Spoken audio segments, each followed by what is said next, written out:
شخص کا کام کیا ہے جس کو آپ اس کا باس جو ہے وہ کہتا ہے یہ کام تو نے کرنا ہے. 14 سکولوں کو ہم نے دیکھا, 14 کی یہی حالت تھی, بھوت بنگلے تھے. آج الحمدللہ ان 14 سکولوں کو ہم نے چینج کر دینا ہے, اور 5-6 سکول تو ایسے تھے, حفیظ اللہ کو میں نے بتائے, حفیظ اللہ نے مجھے نہیں بتایا, جی ایم ویلفیئر نے, میں نے بتایا, جن کی در و دیوار بھی لوگ لے گئے تھے, وہ بھی آؤٹ سورس کرنے جا رہے ہیں. تو اس میں آؤٹ سورسنگ میں سب سے بڑا فائدہ کس کو ہوا ہے؟ ریلوے کے امپلائیز کو, پاکستان ریلوے کو. کیا فائدہ ہوا ہے بتاتا ہوں. جہاں جہاں پاکستان ریلوے کے امپلائیز کے بچے پڑھ رہے تھے, جتنے پڑھ رہے تھے, وہاں ہم نے کیپ کر دیا.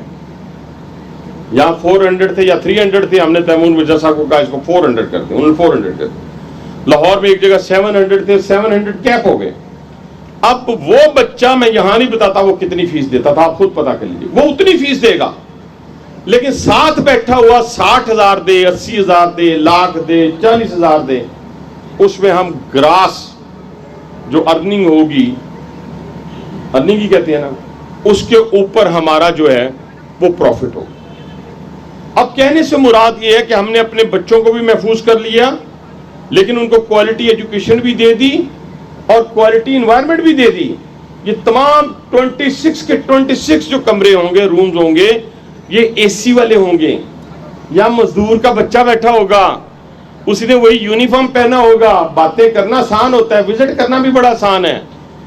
میں پہلے وزٹ کر جاتا تو مجھے کیا, میں نے وہی بیٹھ کے, لاہور میں بیٹھ کے, اسلام آباد میں بیٹھ کے, یہ ہم نے سائننگ سیریمنی کی جب انہوں نے اس پورے کمپٹیشن سے نکل کر یہ سکول آیا. آج میں سوچتا ہوں کہ یہ ہمارا فیصلہ بہت اچھا فیصلہ تھا. انشاءاللہ پاکستان ریلوے کے 14 کے 14 سکولوں میں یہی والی انوائرمنٹ ہوگی, اور ہمارا بچہ جو ہے وہیں سے نکل کے انشاءاللہ پاکستان میں گورنر صاحب ایک اہم رول ادا کرے گا. یہ سوچ پہلے بھی آ سکتی تھی, پچھلے 78 سال میں بھی آ سکتی تھی, میرے سے پہلے بھی آ سکتی تھی, نہیں آئی. یہی سوچ ہم نے ہاسپٹلز کے اندر, 7 کے 7 ہاسپٹل ہمارے آؤٹ سورس ہو گئے. 7 میں جو میرا امپلائی کا پوری کی پوری فیملی ہوگی, وہ خود ہوگا. گورنر صاحب وہ بنیں گے کیسے؟ آغا خان کی طرح. وہ بنیں گے کیسے؟ شفا انٹرنیشنل کی طرح. اور اس میں میری امپلائیز کی جو پروسیجرز ہوں گے 100% فری ہوگا. 20 لاکھ کا ہو, 30 لاکھ کا ہو, 40 لاکھ کا ہو, 10 لاکھ کا ہو. اب مجھے یہ بتائیں دنیا کے کس کونے میں اس طرح ہوتا ہے؟ اور پھر اس میں بھی ہم پروفٹ میں, وہاں بھی ہم پارٹنر ہیں.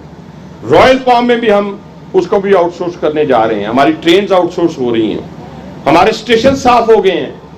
آئی ٹی کے حوالے سے انشاءاللہ تعالی ڈیجیٹائزیشن ہم انشاءاللہ تعالی, اللہ نے چاہا تو 28 مئی سے آگے چلا جائے گا, ڈیو ٹو اور یہ جو سرکمسٹانسز ہے پوری دنیا کے, اس کی وجہ سے.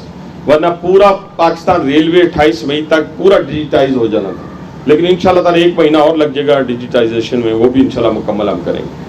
یہ ساری چیزیں انشاءاللہ تعالی ہم اس شہر کے اندر نہیں, ابھی جو پنجاب حکومت کے ساتھ ہمارا MOU سائن ہوا ہے, اس سے پنجاب کے لوگوں کی تقدیر بدل دی ہے.